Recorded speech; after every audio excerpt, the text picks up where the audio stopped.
내 혀에는 사랑하는 사람들의 이름이 얹혀 있다.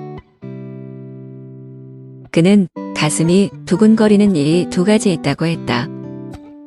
들꽃이 피기를 기다리는 것, 그리고 사람이 오기를 기다리는 것이다. 정작 들꽃이 피고 사람이 오면 우리는 말을 잇지 못한다. 들꽃과 사람을 보는 일만으로 가슴이 벅차기 때문이다. 필시 시인이 분명한 이 사람은 기다릴 줄 아는 사람이기에 희망의 사람이다. 희망이 불가능한 전복된 현실을 바라는 것이라면 그는 혁명적 시인일 것이다. 동명대 김동규 교수의 사람이 온다를 읽었다. 프로필을 보니 그이는 시인이 아니었고 카피라이터와 크리에이티브 디렉터로 일했다고 한다. 지금은 대학에서 광고를 가르치고 있는데 페이스북에서 이따금 그의 정치적 언설을 들었던 기억이 난다. 그에게서 프로파간다의 냄새가 난 이유가 있었구나 생각한다.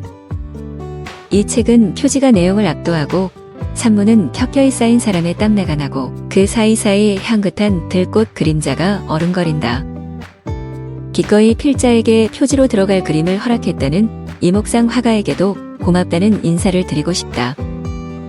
우리 시대의 풍경 달동네 화면을 가득 채운 다닥다닥 판잣집은 어둠에 깊이 잠긴 채 그래도 노랗게 빛나는 백열 등의 전깃불이 따뜻하다. 거대한 무덤 같은 달동네에도 사람이 살고 있다. 어두워서 오히려 편안한 사람의 마을이다. 그 너머로 필시 형광등이거나 LED가 분명한 빌딩 숲은 죽어야 건너갈 수 있는 저승처럼 숲을 이루고 있지만 그곳엔 인기척도 들꽃향기도 느껴지지 않는다. 새벽녘 차검한 소총 뒤에서 새소리가 들렸다. 2009년 봄 노무현이 꽃처럼 지면서 김동규는 세상을 향해 글을 써야 하겠다고 결심했다고 한다. 이후 종이신문과 인터넷 언론에 칼럼을 썼고 블로그와 페이스북에도 생각을 올렸다. 2014년 발생한 세월호 참극을 바라보면서 글쓰기만으로는 안 되겠고 뭐든 개혁적 지식인으로 할 수 있는 일은 다 해보려고 애를 써왔다. 그에게 세상은 곧 그곳에 사는 사람들이다. 세상은 사람이 살면 집이 되고 비인간이 살면 무덤이 된다. 그 사람들이 거룩하면 성지가 되고 그 사람들이 저속하면 지옥이 된다. 항시 공간이 아니라 사람이 문제다. 김동규가 경험한 그분은 가장 참혹한 순간에 찾아왔다. 1980년 2월 말 대학 1학년을 마치고 휴학계를 내고 대구로 돌아왔을 때였다. 대구에서도 5월에 전두환 신군부의 군사 반란과 비상계엄에 저항하는 시위가 격렬하게 일어났다. 5월 14일 낮 2시경 창문을 열어놓고 공부를 하다가 큰 길에서 최루탄 터지는 소리, 청년들의 다급한 발소리를 듣고 책상 위에 놓인 책을 덮어버릴 수밖에 없었다. 그녀를 만난 것은 경북대 농성장이었고 이튿날 대구역에서 반월당 내거리에서 시위대에 합류하였다. 독재 타도, 계엄 철폐, 골목에선 시위대와 뒤따라 들어온 전경이 뒤엉켜 난투극을 벌이고 있었다. 그리고 전경 대여섯 명이 여학생 하나를 짓밟고 있었다. 그녀였다. 연한 분홍색 원피스를 입고 있던. 순간 몸이 저절로 움직였고 도망가다 돌아서서 검은색 방호복 전경의 등짝을 향해 온몸을 날렸다. 그날로 터진 입술과 멍든 얼굴로 잡혀간 곳은 남부경찰서였다. 그녀도 그곳에 있었다. 그녀에게 너는 그냥 골목길을 지나다가 대열에 휩쓸렸다고 얘기하라고 설득했다. 경찰서에서 M16 소총에 착검한 군인들에게 넘겨지면서 곤봉 세례를 받으며 하수구 시멘트 바닥을 기어야 했다. 보안대에서 신문을 받는 동안 굶어 죽지 않을 정도로 밥을 먹고 새벽에 깨어나 잠들 때까지 가혹한 육체적 압박이 가해졌다. 그때 그분이 찾아왔다.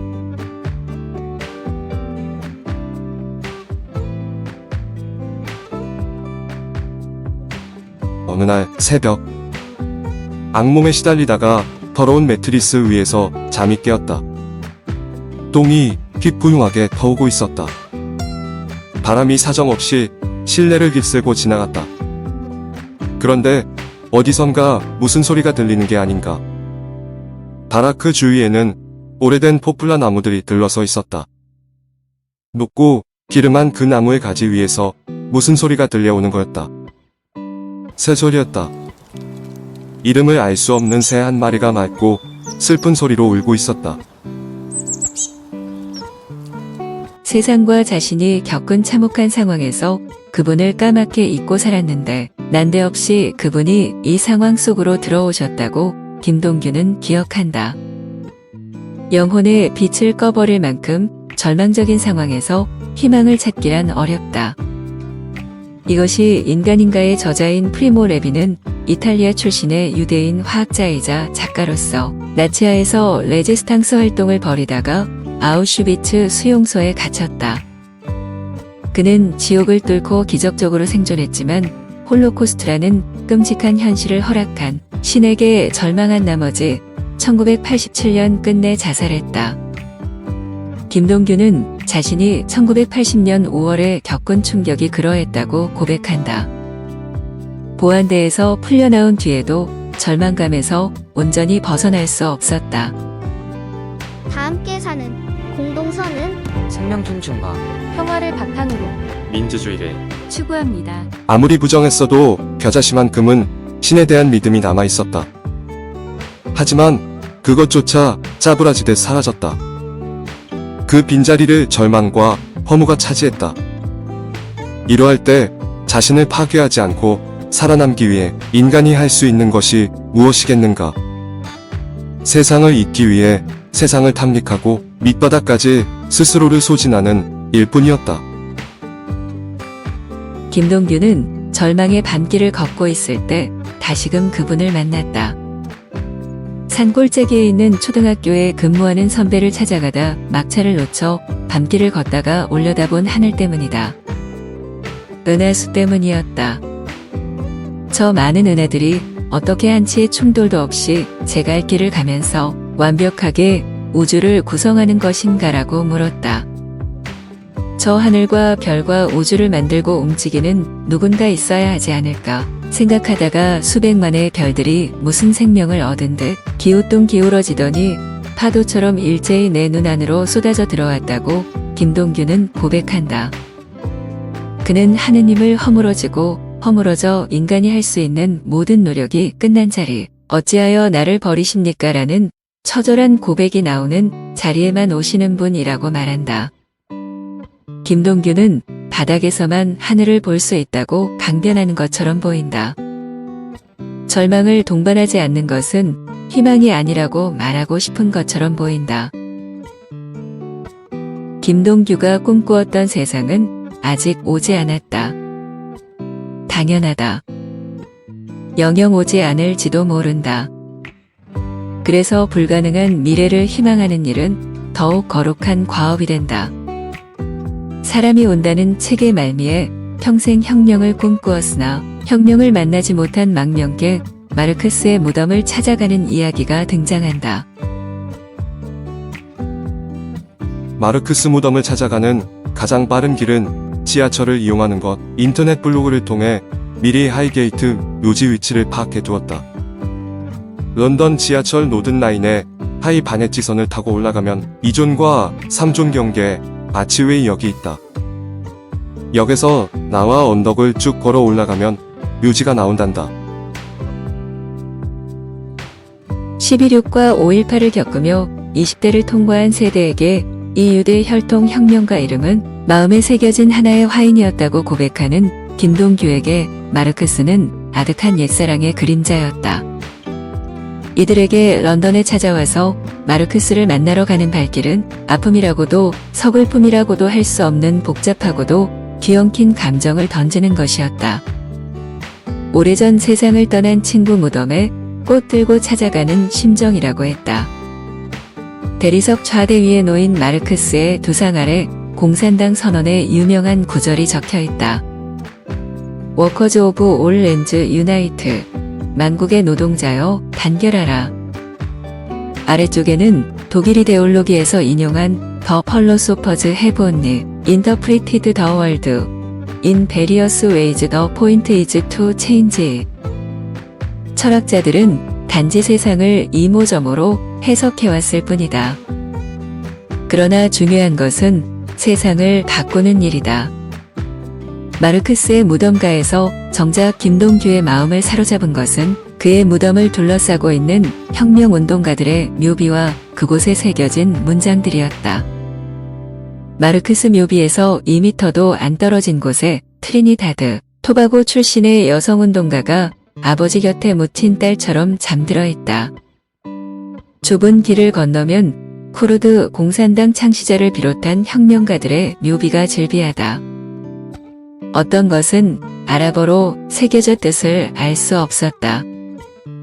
여기서 김동규는 생각에 잠긴다. 나 죽으면 마르크스 무덤 옆에 묻어달라는 본인의 유언을 따랐던 것일까? 아니면 동지들 뜻을 모아 이곳에 영원의 몸을 미게 한 것일까? 상세한 내력을 알 수는 없다. 하지만 이들이 태어나고 살았던 모국의 정치적 환경을 생각해 볼 때 대부분이 세상을 떠날 당시 정치적 박해를 피해 런던의 망명 중이지 않았을까 짐작해 본다. 그들이 죽어서까지 가까이에 묻히기를 원했던 사상의 아버지 마르크스가 그랬던 것처럼 말이다. 마르크스는 공산당 선언이 발표된 이듬해인 1849년에 프랑스와 프로이센에서 발생한 혁명이 진압되면서 독일 쾰른에서 추방되어 영국 런던으로 망명하였다. 이때 겪은 경제적 어려움은 대단했다. 런던의 낙후된 주택에 살면서 질병에 시달리고 6명의 자식 가운데 3명이 죽는 참담함을 견뎌야 했다. 이후 프리드리히 엥겔스의 도움을 받으며 34년 동안 런던에서 저술 활동을 펼쳤다. 그곳 망명지에서 1867년에 출판된 책이 자본론이다. 결국 김동규는 마르크스처럼 망명객이 되어 런던을 떠돌다 죽은 제3세계 변방의 혁명가들을 만나기 위해 런던에 찾아갔던 것이다. 그들 속에서 우울한 대한민국의 혁명가들도 떠올리지 않았을까 하는 생각이 든다. 묘지 한 귀퉁이에 앉아 그들이 걸어갔을 인생을 떠올려 본다. 아프고 쓰라렸던 길, 그럼에도 불구하고 전생애를 던진 목표가 살아생전 달성되리라는 희망은 까마득했을 슬픈 망명자의 삶.